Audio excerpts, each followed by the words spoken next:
Huh.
Here you had ridden, and the diesel grenadiers overran the last stronghold of the Hellfire Order, defeating Eldris and the Storm, and ending the Third Magotech War.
There's a strong flow of steam blocking the way. Maybe this inconspicuous red valve can fix the issue.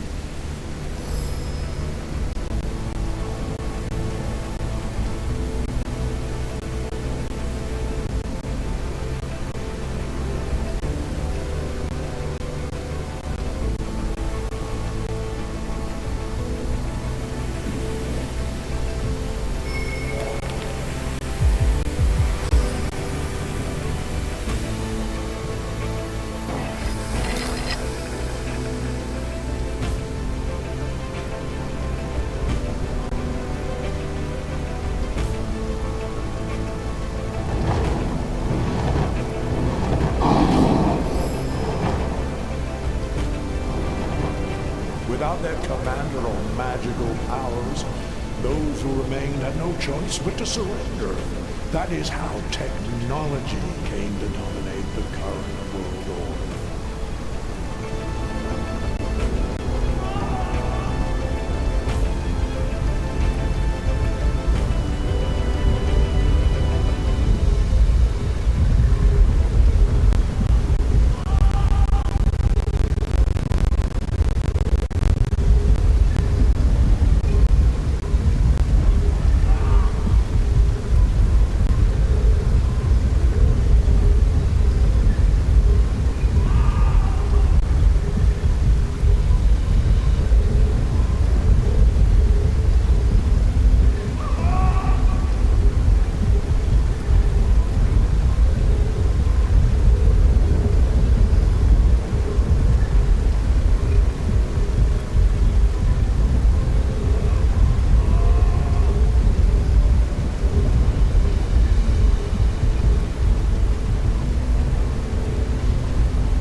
One might be deceived by the apparent weightlessness of this platform, which suggests mobility. But closer scrutiny reveals that it is in fact a section of an airship's deck, fashioned from fortified steel, a load that even the giants could not budge.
Sources of magical power were driven from our world, banished beyond an impenetrable barrier.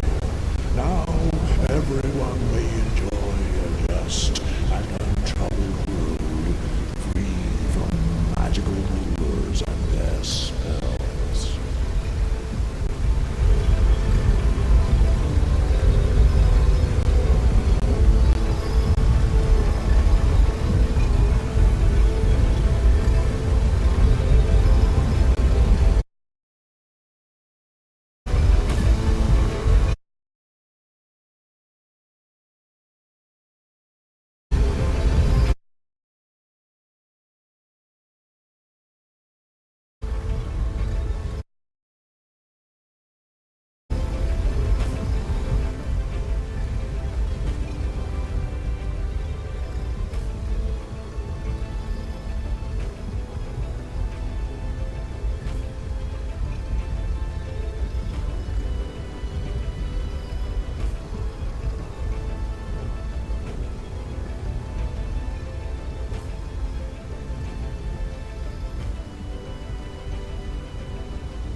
vehicle's brakes are completely seized. Otherwise, it would have rolled on and crashed long ago. The ignition key is conspicuously absent. You must either search for the key or attempt to resolve the brake problem.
Clash between mages and technology.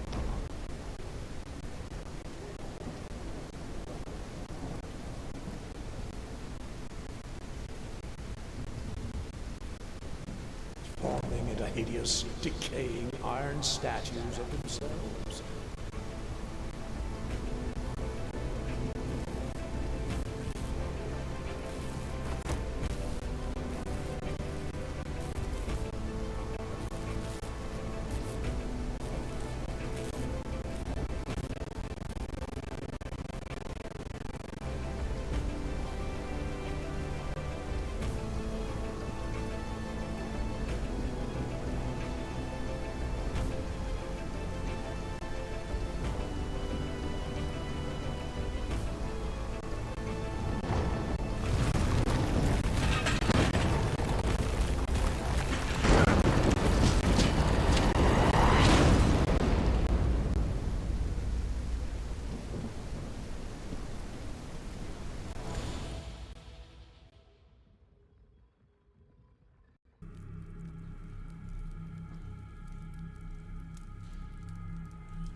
Curious. But let us move on. Many of these entries are needlessly provocative. For example, every day I witness yet another family selling everything they own to move to this incredible new world. The newspapers never stop shouting about it. Apparently, technological progress is booming, and daily drudgery is being steadily replaced by automation. They claim the people are overjoyed, but why do we never hear a word from them? I cannot shake the feeling that the world is falling apart on all sides and the powerful care not in the slightest, while we must smile and pretend to be happy. Audacious. Do you realize that this passage by itself justifies a quite harsh sentence?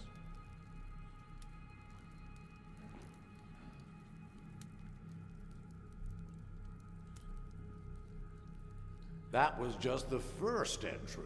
Every page is rife with distressing theories and questions. Do you not agree that notions such as these pose a real threat to the world?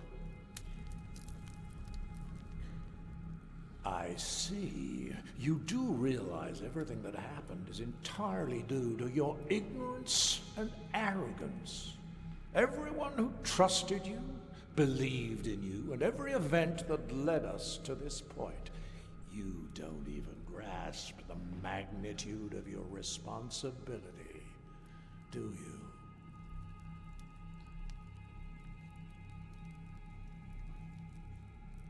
Each one of these notes perfectly illustrates your insistence on meddling in matters which do not concern you. Let's read another one, shall we? Right here. Something weird is happening over there. I can feel it. Everyone's talking about folks going missing. And what of that deranged dwarf who was shouting about experiments? Even if a word of it is true, I shudder to think what's become of those people, of my people. Exploiting the common folks' superstition to undermine technological progress. What's next? Tales of impossible monsters and phenomena that challenge those laws of reality we worked so hard to establish. Utter nonsense. But however distasteful I find this, we must proceed. Here is some of the reasoning, if such a word even applies, behind your conclusions. Interesting. The human mind functions in curious ways. If a problem doesn't directly affect us, we tend to think ourselves immune. But as I see the Iron Plague continue to spread all around me, it feels like a noose tightening around my neck. Helen, my first love, died a few weeks ago. I don't know what to make of that. Her parents will not visit her grave. They're that afraid of getting infected. Uncle Victor hasn't spoken in over a week. His skin has turned to a flaky, oxidized crust, and his breathing is labored. I don't know how long he'll last. I hope for a miracle, but they seem increasingly rare these days. Even now, I can hear the metallic rattle of Aunt Hilda's joints. She keeps on smiling, even as the Iron Plague devours her without respite or mercy. All I can do is pray the disease doesn't take them all. If there's any chance to save them from this awful death, I'll take it, no matter the cost. They raised me, after all.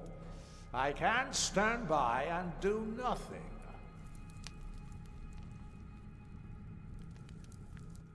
Silence! Oh, what about this one? Right in the middle of the chaos you created, my journey has led to my meeting both magicians and technologists, and to question everything going on around me. Is it fair to mistreat someone just because they're different? Why couldn't we have found some resolution, some middle ground? If a different road had been taken, there wouldn't be any Iron Plague. Do you honestly think no one tried to prevent this bloodshed? The laws binding reality were our only hope to stop this cruel fate from destroying us all. How dare you challenge them?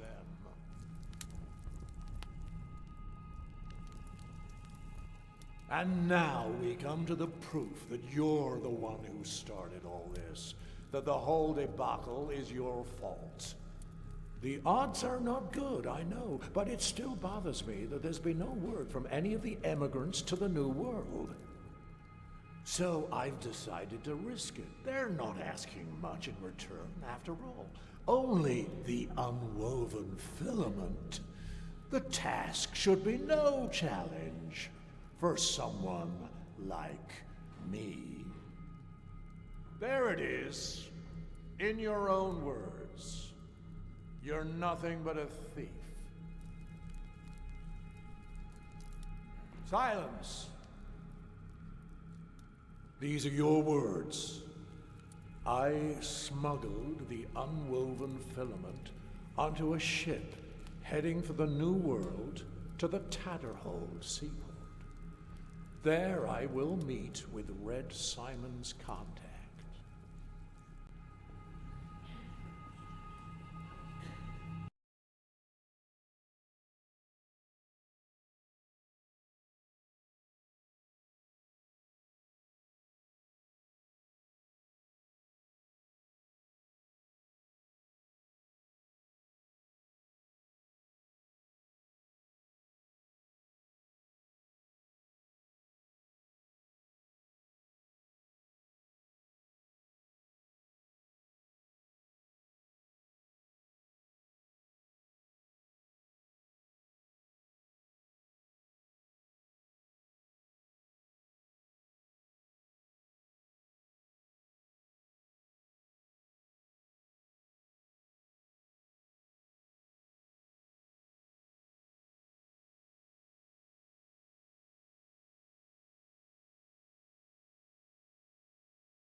The interminable voyage from the old world is finally over, and the relentless seasickness has at last slackened its grip.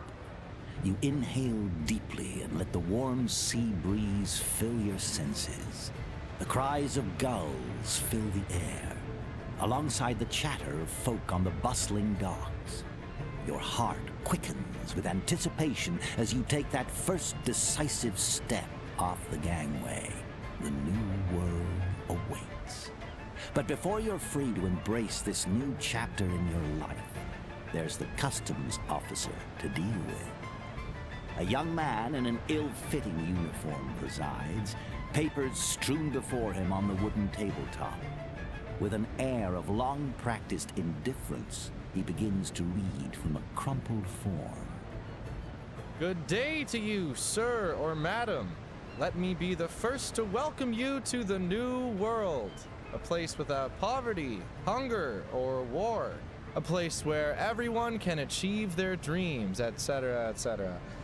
You can become anyone you wish in the New World, a warrior, a magician, the president. Together we can make this the perfect home for everyone, a place where anything... Please, pass me your documents and join the line.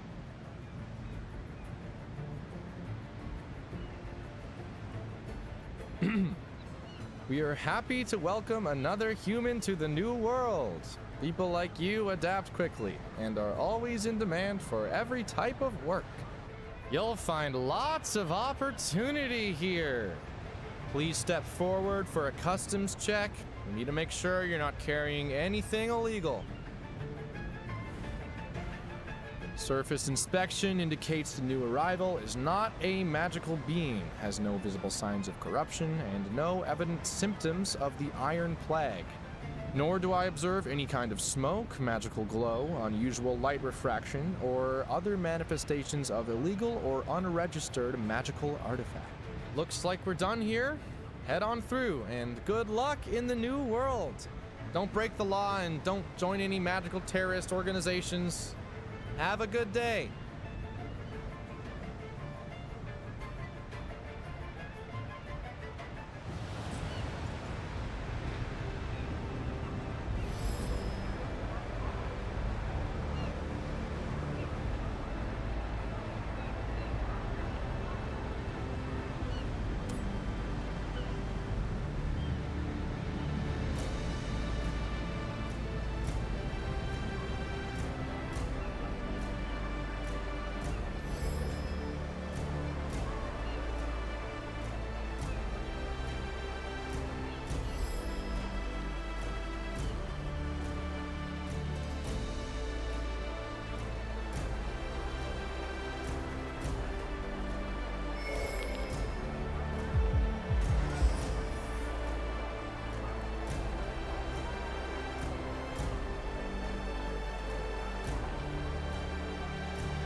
Feeling lucky, folks? Place your bets on Michael Mortensen.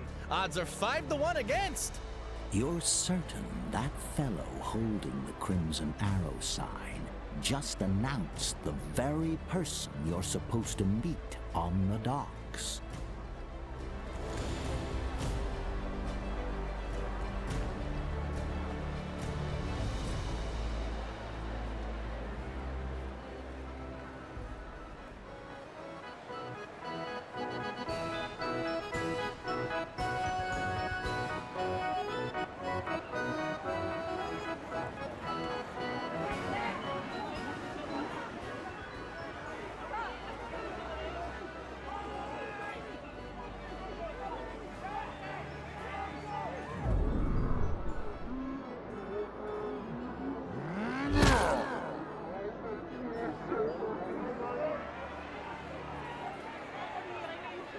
Damn! That brawl was a real cracker. Up until your grand entrance, that is. My sniffer feels like a plate of mashed taters now. And I'm not loving it. Don't get me wrong. I'm glad you're here. But you could have chosen a less no-stumping moment, huh?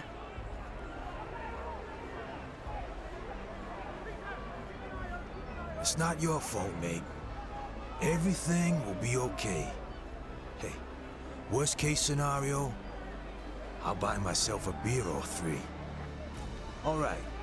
It seems we got off to a bit of a rocky start. Let's wipe the slate clean. Mr. Simon told me a little bit about you. Now it's time I introduce myself.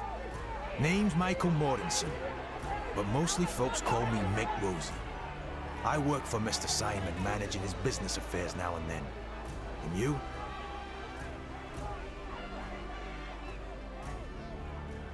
Well met indeed. Now, let's get down to brass tacks. In the new world, everyone's got a debt hanging over their head. Me, for example, I have to get you to Mr. Simon. But there's a snag.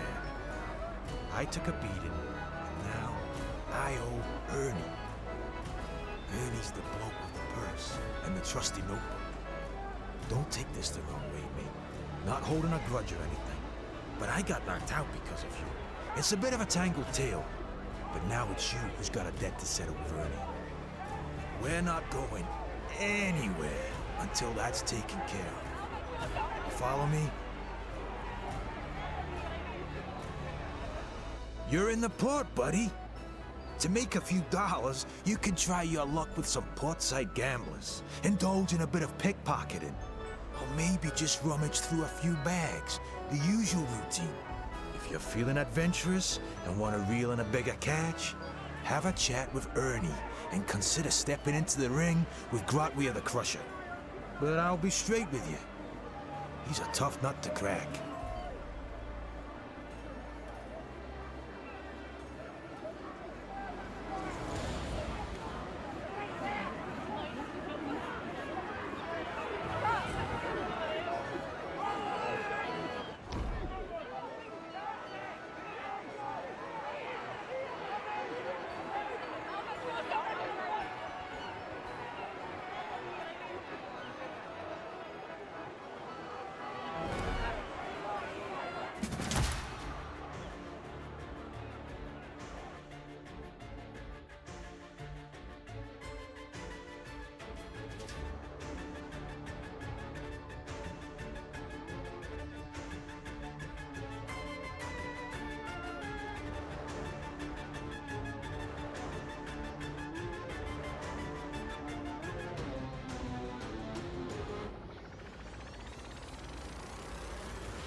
already back? Spill the beans, mate. Ernie's not gonna release me until we settle that debt. Splendid. We can go now. By the way, where's your suitcase? Mr. Simon said you would have one. Didn't you pick it up yet? Right. Let's head over there. I'll follow you.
A police officer in a flashy tech outfit stands on the stoop, engaged in a quiet tete-a-tete with a man. For some reason, this piques Mick's interest. The man delivers a parcel to the officer, who accepts it with a subtle nod, before passing something back in return. Every few seconds, the cop checks his surroundings, suggesting that this is an illicit exchange. Listen up, partner. I gotta sort a little something out with Jimmy. But I'll be back in 2 shakes, don't you worry.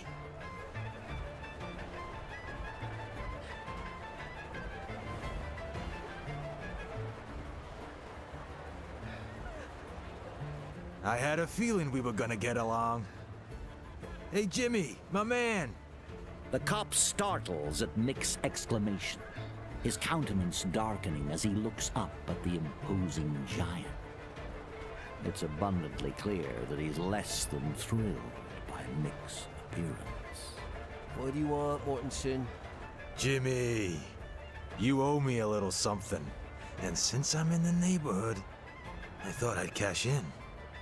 The policeman's face grows another shade darker as he forces a smile onto his face.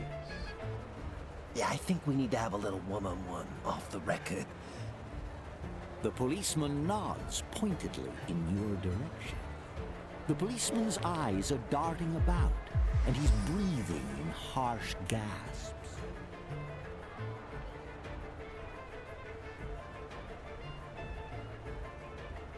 Without ever taking his eyes off the policeman's, Mick wordlessly extends an open hand.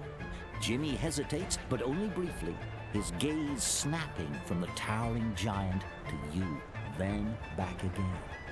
Finally, he lets out a long, reluctant sigh and drops the mysterious package into Mick's massive palm. Damn it, Mortensen. Here, take it, gag on it, you bastard. Mick grins with satisfaction. And keep this between you and me, all right? Not a word to another living soul. I understand. I'm not a kid in short pants, you know.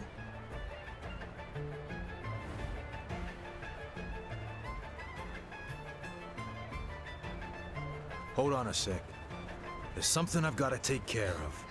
Mick carefully unwraps the parcel to reveal a tiny heap of crystalline powder. It shimmers with different colors in the sunlight. Orphan. I'd have never made it through the mines without it. I was popping every single day. The work was that brutal. Thankfully, one of them flying critters was a friend of mine. Mick expertly snorts up a dose of Orphan, and a blissful grin takes over his face. Feel like giving it a shot? It'll toughen you up.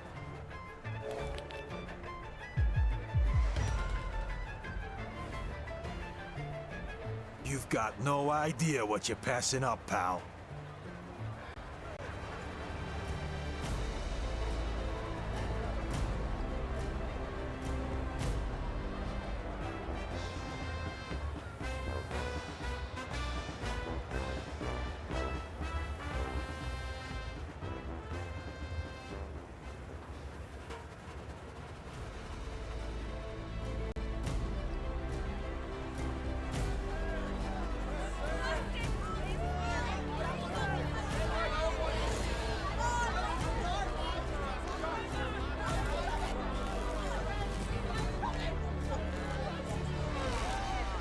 Dwarf is openly weeping, anguish etched on his face. He's surrounded by drained wine bottles, each a testament to his despair. As you draw closer, a noxious but familiar odor wafts over you, the acrid tang of rot gut, the cheapest of spirits. Totally plastered, the dwarf is wallowing in his misery. Stop bothering me! Damn it! What do you want? Your bags? Nobody cared a fig about Finley McClatchy as long as everything was working. Nobody! Only when it all broke down did they start going, Finley, can you help me with my suitcase? Finley, can you find my purse? What do you want? Let me guess. Is it luggage? I just bet you want some fucking luggage.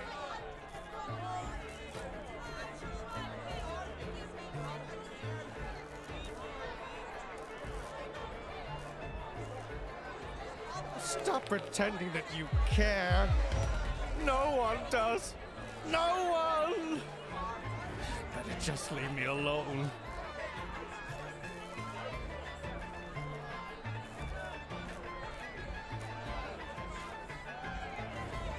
It's so frustrating. All anybody sees is a dwarf wrangling bags and suitcases. For 10 long years, I've been handing people their stuff day in and day out. And you know, I try to entertain people landing here after a long journey. I try to be friendly. Sometimes, when I hand them their bags, I smile like an alligator. Sometimes, I frown like a grieving widow. But guess what, mate? No one gives a shit. No one cares about this foolish dwarf. No one wants to get to know a simple baggage handler.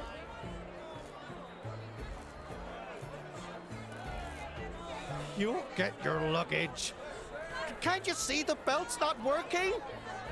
As soon as the conveyor... Oh. Leave me alone!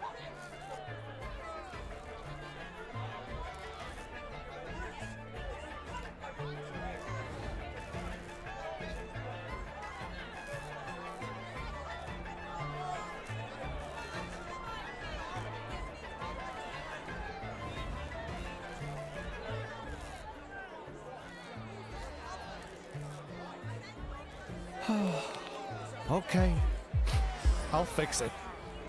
Just give me a few minutes, will you?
You catch the sounds of a heated argument in the square, where a well-dressed dandy is shouting at a syndicate agent.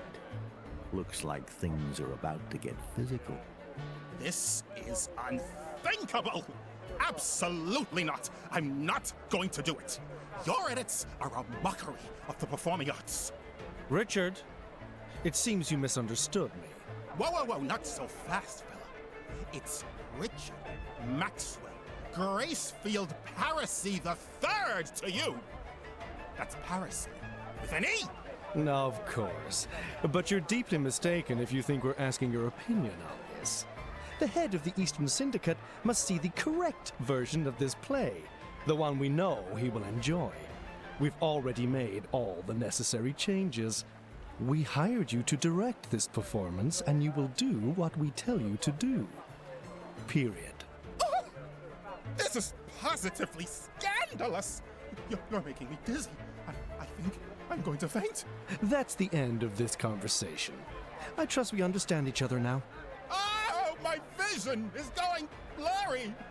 And my legs, they're failing me! Oh, I'm going to pass out! Richard Maxwell Gracefield Parisi III closes his eyes and dramatically flops to the ground. The Syndicate envoy bends over and discreetly places a folder full of papers in the director's hands. Then, after spitting disdainfully to one side, he departs, leaving the director to his feigned unconsciousness.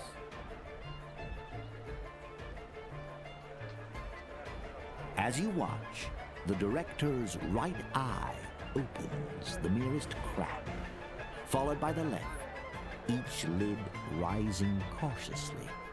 His gaze fixes upon you for a moment. That imbecile is gone, right? The goddamn ass licker. He's going to pay for trying to force his gibberish on me. A douchebag who's never even had a manicure. Can you believe it?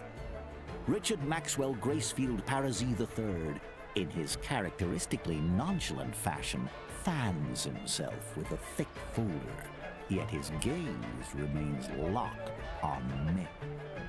Ah, Mickey, a radiant Rosie. And who's this you've got tagging along? I'm running a smidge low on those little pick-me-ups, like. But give me 2 sunrises and we'll be flying high again. Richard, can't you ever keep your trap shut? That's got nothing to do with our business right now. Got it? I see.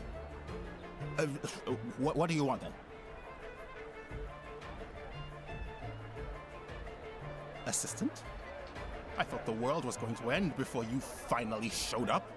Where the heck have you been? No, don't answer that. I don't care. The whole place is going to hell. The local branch of the Syndicate wants to make changes to my script to please their big boss, the head of the Eastern Syndicate. My script of my play.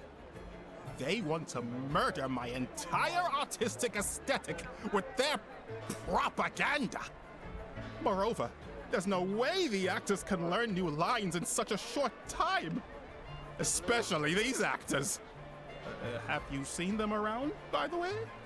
Richard Maxwell Gracefield Parisi III wrings his hands nervously, but when his gaze returns to you, his eyes come to a sharp focus. Why are you still standing here? Why aren't you racing around solving my problems and carrying out my orders? Can't you see? They're all drunkards. I will never, I repeat, never work with a provincial troupe ever again. It's almost showtime, but I don't see them getting ready backstage. They're probably wandering around someplace in a daze. Find them. Here's a list with all their names.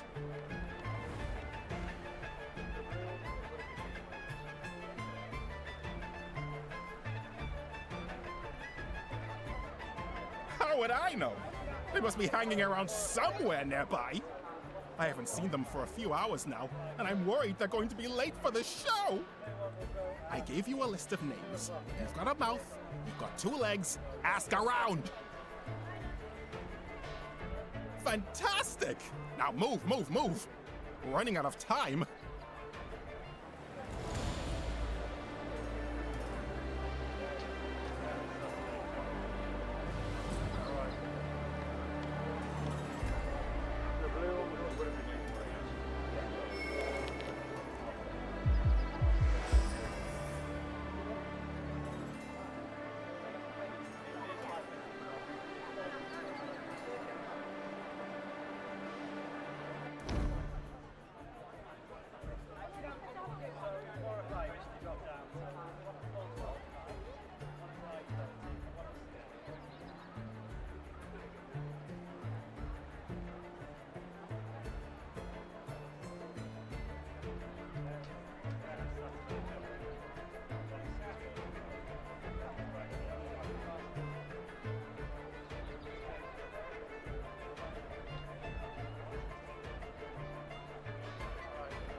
you're back!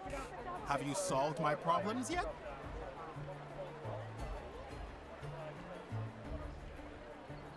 What took you so long? There's only minutes left until the show starts and the actors aren't ready! There wasn't any time for them to study the Syndicate's nightmare script. This is going to be a disaster. I'm picturing it already. My Violet forgetting her lines in front of everyone. Listen, you're my last hope. I need you to work as our prompter. I'm sure you can distinguish between my masterpiece and the Syndicate's disgusting propaganda. Well, this has got to be your magnum opus. Did you say something, Giant? Go to the prompter's booth and get to work. And hurry up!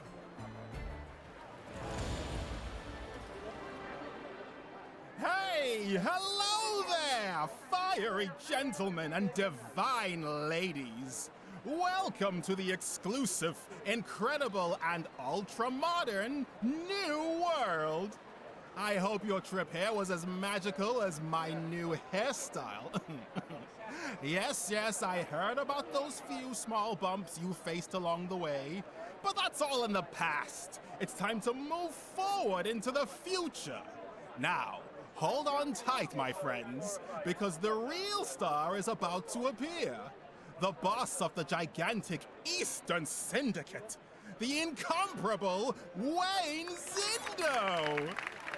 Take the microphone, Director Zindo, please. Welcome, newcomers, to our land.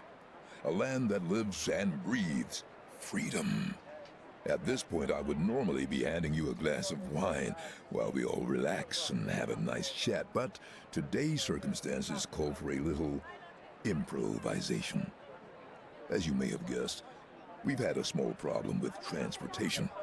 The train to New Ark has been delayed, but don't worry. Letta Jean and her team are already addressing this unpleasant issue. And when our system-wide automation is complete, such inconveniences will be nothing but a memory. You'll reach New Ark eventually, and I guarantee it will be all the more thrilling for the wait. In the interim, the Syndicate has prepared a special gift for you. A drama arranged by New Ark's acclaimed stage director, Richard Maxwell Gracefield Parisi III. Mr. Gracefield Parisi and his troupe will put on a performance of The Broken Heart of the Enchanted Beast. I hope you enjoy it as much as I know I will. You've got the play's script in hand, though not a single line has managed to evade the conspicuous scrawl of a red pen. Zindo's underlings have revised the entire text, transforming the director's vision into an extended series of advertisements. Worse, the actors haven't had time to commit these revisions to memory. Now you must step into the spotlight and guide everyone through the tsunami of altered text. But first, you must decide whether to stick to the original script or navigate the Syndicate's adaptation. Today, you will witness a love story unfold, and a vicious trap sprung, all in a sea of blood. Let this be a warning for any who dare bridge the gap between technology and magic. Nerio, dear Nerio, this love's a snare. For magic and technology clash and flare. They're realms apart, they shan't entwine.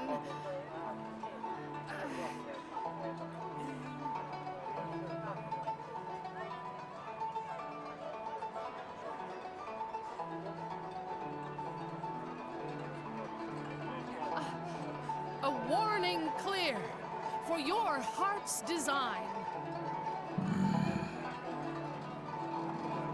I, sweetest violets, defy this decree. Magic smites thy world's knots to me.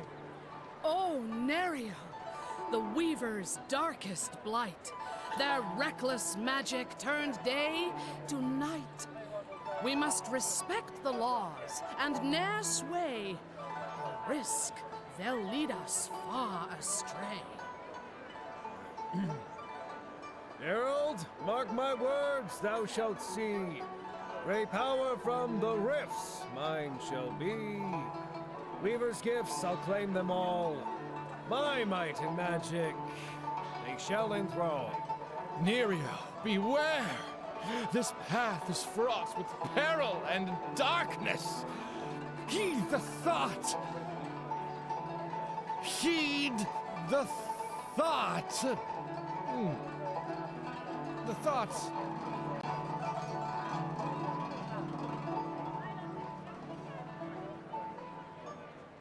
Such great power you can't control. It shall consume thy very soul. My dear Gerald, thy fears I will ignore. I crave this magic and I must have more. And Violet's my heart's desire. Her love and power shall all conspire. Violet! Fair Violet! I know her well. Her heart is in science, not some spell. To woo her with magic would be a ruse, and such dark intentions she must refuse. Young hearts entangled in this perilous strife. A clash of realms portends doom in life.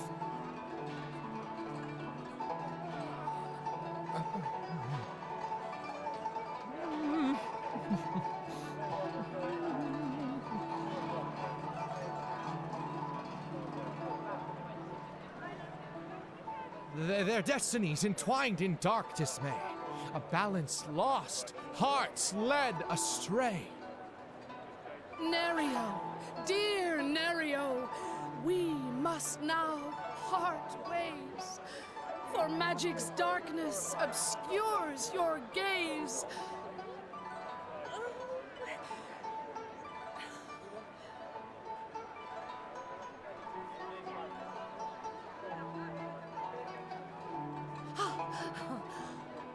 The laws decree, in sorrow we must part. A love so pure, fallen to blackest art. No, Violet! You can't break free, it's clear. My soul is bound to dark magic. My dear. Oh, Nerio! Your transformation's too extreme. An abhorred mage, a nightmarish gleam. We can't bridge the gap betwixt realms so vast. For magic and tech allied can't last. Beware of magic, upright and fair. It tempts and beguiles, but can't truly care. Love or friendship with a mage are bare. In the blink of an eye, mage turns nightmare.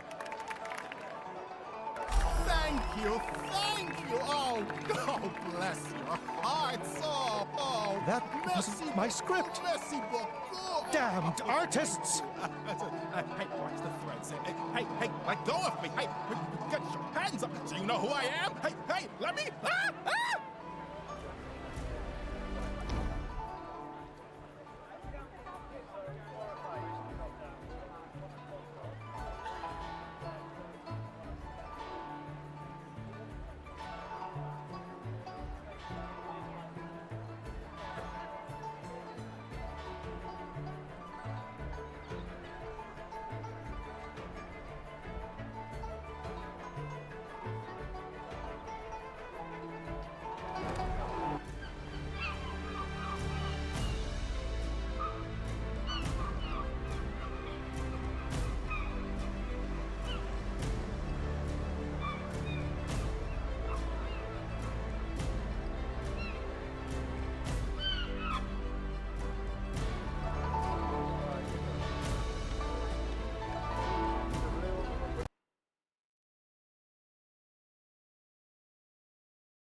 Hey, hello there, Fud. I hope.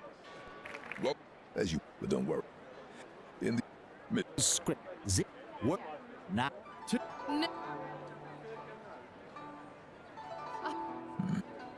Oh, Near it. Yup.